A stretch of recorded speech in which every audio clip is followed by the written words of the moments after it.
अब मंदिर का पता है 60% भी काम नहीं हुआ, लेकिन चुनाव के चक्कर में आप क्या कर रहे हैं, प्राण प्रतिष्ठा करने का काम कर रहे हैं। आप ये बताइए, प्राण प्रतिष्ठा हमने मान लिया, कर दिया, उसके बाद जो उनके जो ग्रह है, जो गर्भगृह है, उनके ऊपर काम कर, उनके पैर के नीचे क्या वो सही रहेगा? पहले एक भी एम्स नहीं था, एक था सिर्फ, अब 16 एम्स बने हैं जी। कैसे 16 एम्स का चाचा, 16 एम्स का चाचा जैसे जवाब लूंगा, उन 16 एम्स का ये नाम बताओ, वो सारे एम्स जो 16 एम्स का नामकरण किया गया है, मैं अगर नया कौन सा उद्घाटन हुआ उसका नाम बता दीजिए। जिसने आईआईटी और आईआईएम दिया, आप कहते हो उसने काम ही नहीं किया, जिसने इसरो दिया उसने काम ही नहीं किया, जिसने डीआरडीओ उसने काम नहीं किया। आपने कॉलेज का नाम चेंज कर दोगे, आप विद्यालय का नाम चेंज कर दोगे, सड़क का नाम चेंज कर दोगे, जगह का नाम चेंज कर दोगे, राज्य का नाम चेंज कर दोगे, योजना का नाम चेंज कर दोगे और कहोगे यही योजना है। मुझे अगर विकास अगर किया गया है ना, तो नारी का चिरहरण करके किया गया है। अब सवाल किससे, मैं कांग्रेस और राहुल गांधी से पूछूंगा, या मैं जवाहरलाल नेहरू से पूछूंगा, या इंदिरा गांधी जी से पूछूंगा, मैं पूछूंगा नरेंद्र मोदी से पूछूंगा। अगर उत्तर प्रदेश की बात हो योगी आदित्यनाथ से पूछूंगा, मध्य प्रदेश की बात आएगी तो मध्य प्रदेश की भाजपा सरकार से पूछूंगा, राजस्थान की बात। 24 के चुनाव आ रहे हैं, फिर क्या लग रहा है, इस बार बदलाव हो रहा है या आ रहे हैं मोदी जी वापस? देखिए, बदलाव जनता डिसाइड करेगी, लेकिन सबसे बड़ी भूमिका अगर किसी की होगी तो उसमें मीडिया की भूमिका होनी चाहिए। लेकिन मीडिया जो हमारी जो मुद्दा शिक्षा, स्वास्थ्य, रोजगार की जगह मंदिर और मस्जिद ही दिन और रात चल रहा है। तमाम मीडिया को देखना हो, चाहे वो सोशल मीडिया हो, चाहे वो टीवी मीडिया हो, वो अपने टीआरपी के लिए जो हमारी जो समस्या है उस समस्या को भटकाने का काम करते हैं धार्मिक उन्माद के नाम पर। बस मैं फिर से कहना चाहता हूँ मैडम, बात अगर 2024 की चुनाव में अगर बदलाव की बात कर रहे हैं ना, जिस दिन से मीडिया ने ये प्रण ले लिया कि जो हमारे बेरोजगार लोग हैं, चाहे महिला सुरक्षा की बात है, चाहे हमारे जो कामगार लोग हैं, उनकी बात अगर की जाएगी, उस दिन मैं आपको निश्चित तौर पे कहता हूं और दावे के साथ कहता हूं कि बदलाव जरूर होगा। क्योंकि इस सरकार के पास जवाब देने के लिए 10 साल के काम का कोई हिसाब नहीं है। इसलिए ये हमेशा जब भी समय पर जब भी इन्हें मौका मिलता है तो मंदिर और मस्जिद और धर्म और जाति की बात करती है और क्षेत्र की बात करती है। 9 साल में विकास भी तो किया गया, आपको नहीं लगता कि विकास हुआ है? मैडम मैं आपसे ही पूछना चाहता हूँ, 2-4 विकास मुझे बता दीजिए, क्या विकास किया गया है? मुझे अगर विकास अगर किया गया है ना, तो नारी का चिरहरण करके किया गया है। अगर विकास हुआ है ना, तो राज्य को दूसरे राज्य से लड़वाने के नाम पर विकास हुआ है। अगर विकास हुआ है तो धार्मिक उन्माद के नाम पर विकास हुआ है। अगर आज विकास हुआ है ना, तो सीबीआई और ईडी को विपक्ष के नेताओं के घर पे भेज दो, क्यों वो सवाल ना पूछ पाए जनता की, इसके नाम पर विकास हुआ है। आप बताइए, आप क्या विकास हुआ? मुझे तो ऐसा विकास दिख रहा है, आप बताइए। जनता तो कह रही है 5 किलो राशन, सिलेंडर फ्री, सड़कें बनवा दी गई है, शौचालय। हाँ जी, देखिए कह रहे 16 एम्स बन गए। कौन से 16 एम्स बन? 16 एम्स बने हैं जी, पहले एक भी एम्स नहीं था, एक था सिर्फ, अब 16 एम्स बने हैं जी। कैसे 16 एम्स का चाचा, 16 एम्स का चाचा जैसे जवाब लूंगा, उन 16 एम्स का ये नाम बताओ, वो सारे एम्स जो 16 एम्स का नामकरण किया गया है, मैं अगर नया कौन सा उद्घाटन हुआ उसका नाम बता दीजिए। बता दो। सारे नहीं बने हैं जी, बताइए। सारे गोरख यूनिवर्सिटी का कॉलेज जो मदन मोहन मालवीय यूनिवर्सिटी के नाम पे था, उसके एक कॉलेज का एक जो कैंपस है उसको एम्स के नाम पर दे दिया इन्होंने। दरभंगा का डीएमसीएच का एक कैंपस एम्स के नाम पर दे दिया गया। ये तमाम जो विश्वविद्यालय, अभी तो आप ये बीएचयू आईआईटी का भी कहेंगे, इतने आईआईटी बन गए, बीएचयू का कैंपस चला गया, मंडी का कैंपस चला गया, जोधपुर का कैंपस चला गया। आपने क्या बनाया आईआईटी और आईआईएम के नाम पे? जिसने आईआईटी और आईआईएम दिया, आप कहते हो उसने काम ही नहीं किया, जिसने इसरो दिया उसने काम ही नहीं किया, जिसने डीआरडीओ उसने काम नहीं किया। आपने कॉलेज का नाम चेंज कर दोगे, आप विद्यालय का नाम चेंज कर दोगे, सड़क का नाम चेंज कर दोगे, जगह का नाम चेंज कर दोगे, राज्य का नाम चेंज कर दोगे, योजना का नाम चेंज कर दोगे और कहोगे यही योजना है। कुछ घोटाले के नाम गिनवा सकते हैं? सुनो, घोटाले की नाम कांग्रेस के राज में किए गए। मैं काउंट करवा रहा हूँ। घोटाले का नाम है कोल घोटाला, येद्रप्पा किसकी सरकार में है? सिंचाई घोटाला पवार साहब किसके उसमें है? शारदा घोटाला शुभेंदु अधिकारी, ये किसके सरकार में है? और हेमंत बिश्व शर्मा जिनके नाम पर असम का जो घोटाला हुआ था, जो वो किसके उसमें सरकार में है? और कौन सा?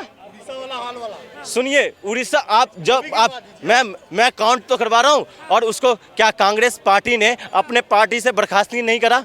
आप ये बताइए। और आप जिसके कहते हो, आप कहते हो भ्रष्टाचार के नाम कहते हो, आप बताइए, उसी कांग्रेस पार्टी ने सुरेश कलमारी को जेल में डालने का काम किया, कनी मुई को जेल में डालने का काम किया। उसी कांग्रेस ने जब आरोप की बात करो, जब आरोप लगता था ना, तो सबसे पहला काम होता था मंत्री पद से इस्तीफा दिलवाना कांग्रेस का, और दूसरा काम होता था पार्टी से निष्कासित करने का काम करते थे। और इस सरकार में बता दीजिए, आपने किस के उसमें आते हैं, बचाव में आते हैं? बृजभूषण सिंह, जिसमें महिला खिलाड़ी के नाम पर शोषण का आरोप लगा हुआ, उसके बचाव में। कुलदीप सिंह, तो कार्रवाई की जा रही है ना? कार्रवाई की जा रही है।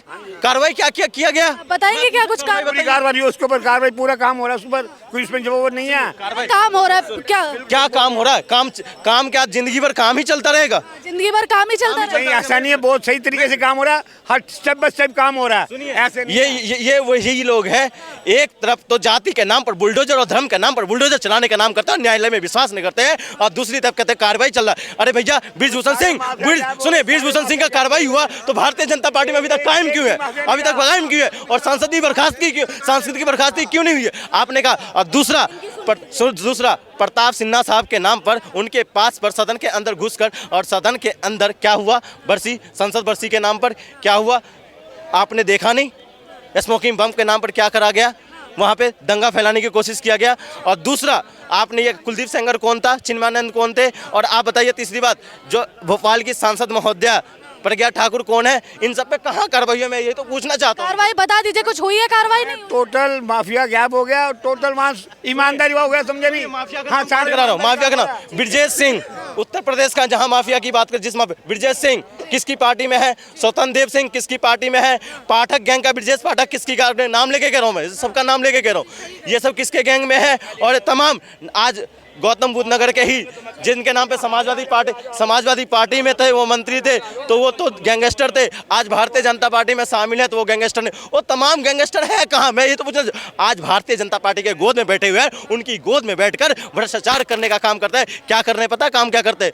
आप खुले आम भ्रष्टाचार क्या बीजेपी पार्टी में ही होता है, कांग्रेस में नहीं होता? मैंने क्या कहा? कांग्रेस में आप ये बताइए, वर्तमान सरकार से सवाल पूछने का हिम्मत जुटाइएगा या विपक्ष की? अगर कांग्रेस की सरकार होती तो कांग्रेस से सवाल नहीं पूछा जा रहा है। सुनिए, आप लोग की तो यही विडंबना, आज के मीडिया का यही तो विडंबना है, मीडिया में अभिव्यक्ति। हम जनता किसकी तरफ देखता है?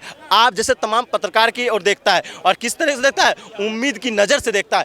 आप ये बताइए, मैं कहता हूँ कांग्रेस ने अगर गलत काम किया तो उसको उखाड़ फेंकने का काम हम लोगों ने वोट के माध्यम से किया था या नहीं किया था, हैं? और अब सवाल किससे? मैं कांग्रेस और राहुल गांधी से पूछूंगा, या मैं जवाहरलाल नेहरू से पूछूंगा, या इंदिरा गांधी जी से पूछूंगा, मैं पूछूंगा नरेंद्र मोदी से पूछूंगा। अगर उत्तर प्रदेश की बात हो योगी आदित्यनाथ से पूछूंगा, मध्य प्रदेश की बात आएगी तो मध्य प्रदेश की भाजपा सरकार से पूछूंगा, राजस्थान की बात होगी तो वर्तमान भाजपा सरकार से पूछूंगा, तमाम राज्य की बात आ रहा हूँ, बिहार का आएगा तो लालू और नीतीश से पूछूंगा। क्यों नहीं पूछूंगा भाई? वर्तमान सरकार से सवाल पूछूंगा। कांग्रेस इतनी अच्छी है तो 3 स्टेट कैसे हार गई?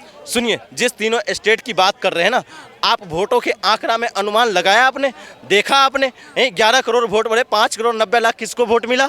आप बताइए, क्या 5 करोड़ 90 लाख को आप कहेंगे लहरी नहीं है? क्या वो जनता क्या देश का नहीं है? क्या वो जनता प्रदेश का नहीं है? क्या वो जनता सवाल नहीं पूछने का हिम्मत है उसे? क्या वो लोकतंत्र में विश्वास नहीं रखता? आप ये बताइए, चुनाव हार गए, अरे हारना और जीतना लगा रहता है, लेकिन आप ये कह दोगे लोगों की भावनाओं को हाँ भी जा रहे हैं, चुनाव हार के ही आ रहे हैं। सुनिए, आपने कहा ये वही पार्टी है जिसके पास 2 सीट भी नहीं थी, आप कह रहे जहां भी जाना चुनाव हार रहे हैं। आप बताइए, लोकतंत्र में अगर किसी को भूमिका दी गई तो जनता को दी गई है, इसका मतलब ये नहीं है कि जहां जा रहे हैं वहां हार रहे। क्या तेलंगाना में कांग्रेस पार्टी ने जीता नहीं है क्या?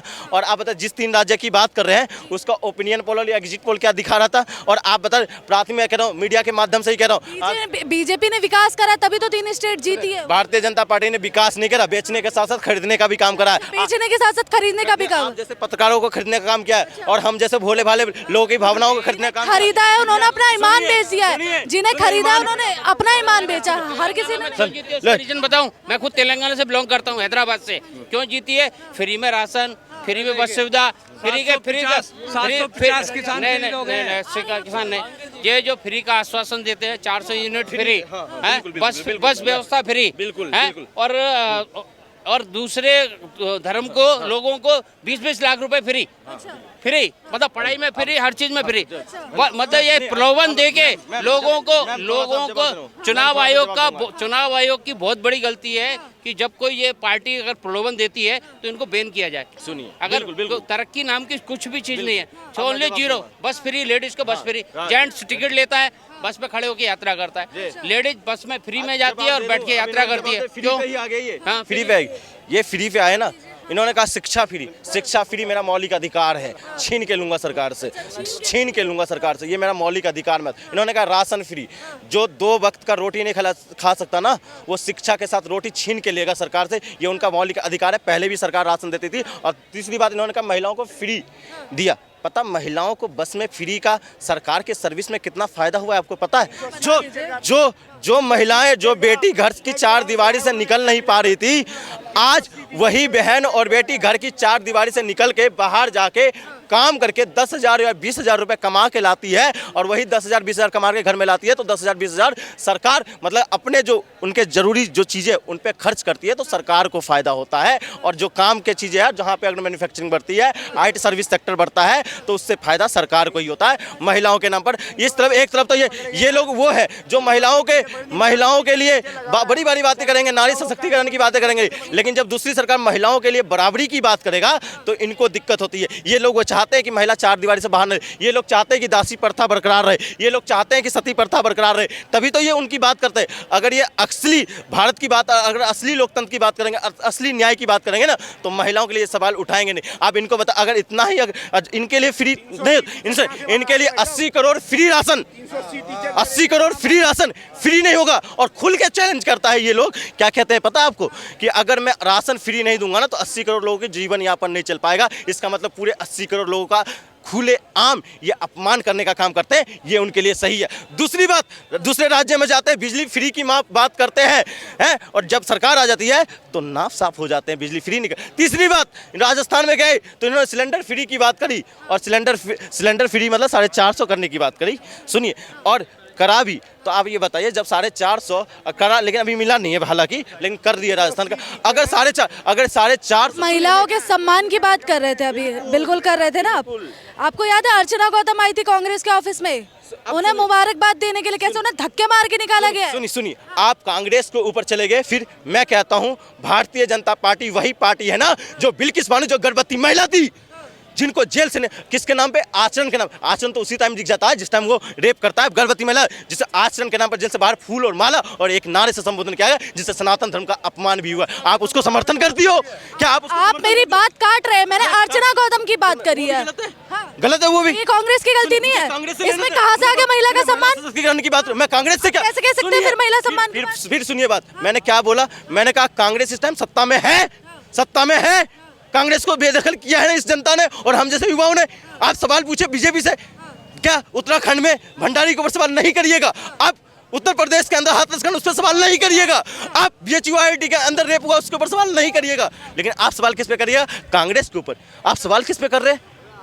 बात जहाँ हम बात होनी चाहिए वर्तमान सरकार, उस पर बात होनी चाहिए, लेकिन बात होगी विपक्षी सरकार ये है उसमें है। अरे भैया हमने जवाब दे दिया है, उस पर बात कीजिए। 22 तारीख को नहीं जा रही है कांग्रेस, न्योता दिया गया है। सुनिए, अब उसी पे बात कर रहा हूँ। अगर आप धर्म में विश्वास रखते होंगे, सनातन धर्म में विश्वास रखते हो, तो हमारे धर्म के जो अनुयायी शंकराचार्य हैं, हम मठ को मानने वाले लोग हैं।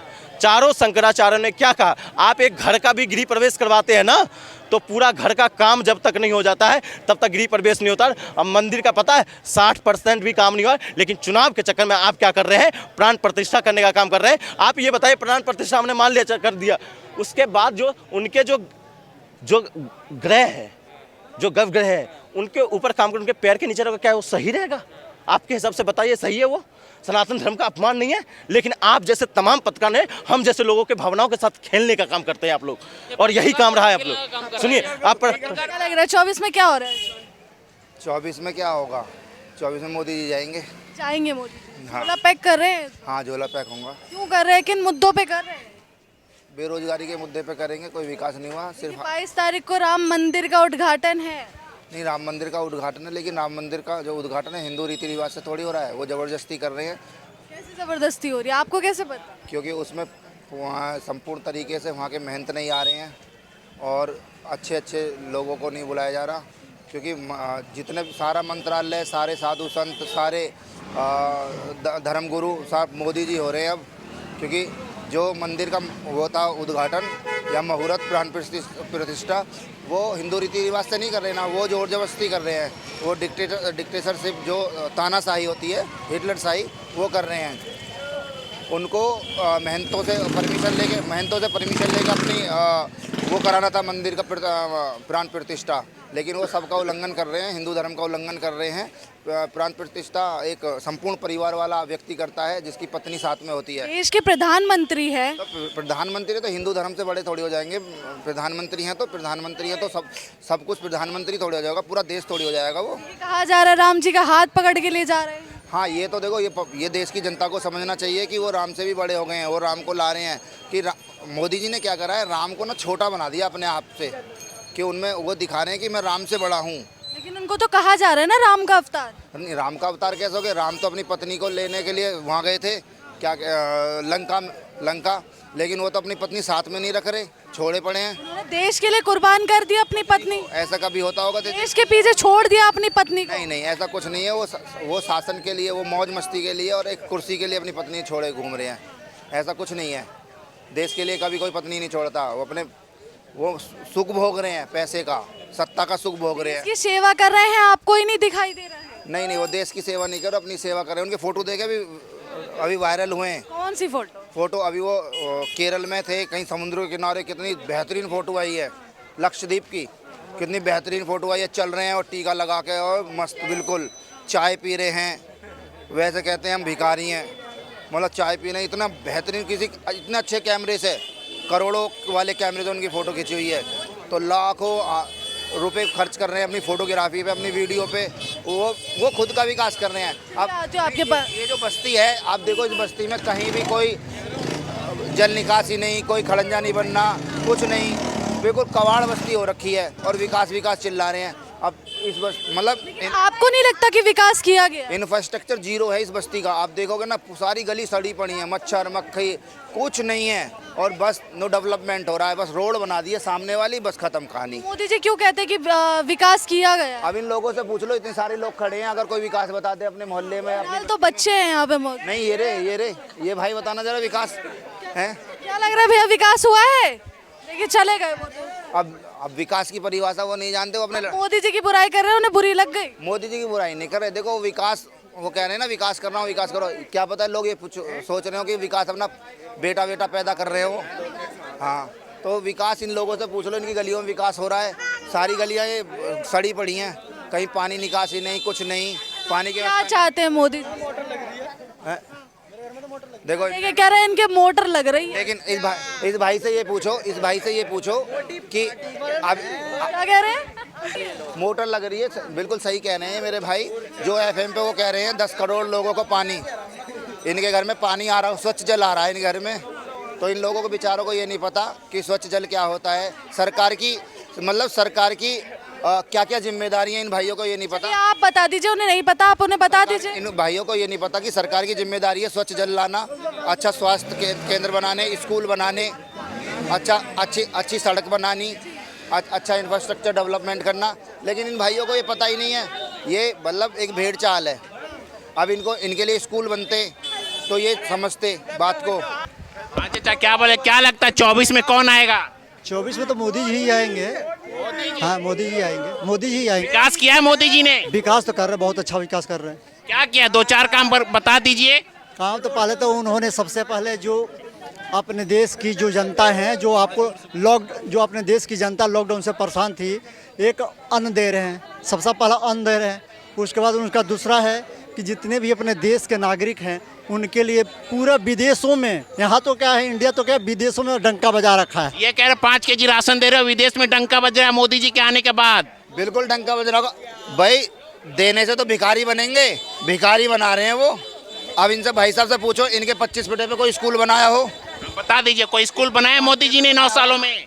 ये स्कूल के मसला जो होता है, ये जो मंत्री होते हैं उनके होते हैं, ये प्रधानमंत्री है। प्रधानमंत्री के काम नहीं स्कूल का। ये जो क्षेत्रीय जो होते हैं, तो मंत्री किसके हैं? मंत्री तो उन्हीं के हैं ना, बीजेपी की मंत्री का है। तो यहाँ पे तो आजकल प्राइवेट स्कूल इतने हैं कि आप हर 10 कदम पे जाओ प्राइवेट स्कूल मिलेगा। तो सरकार की क्या जरूरत पड़ी है? सरकारी स्कूल को क्या जरूरत पड़ी है जब हर जगह प्राइवेट ही है? तो सरकार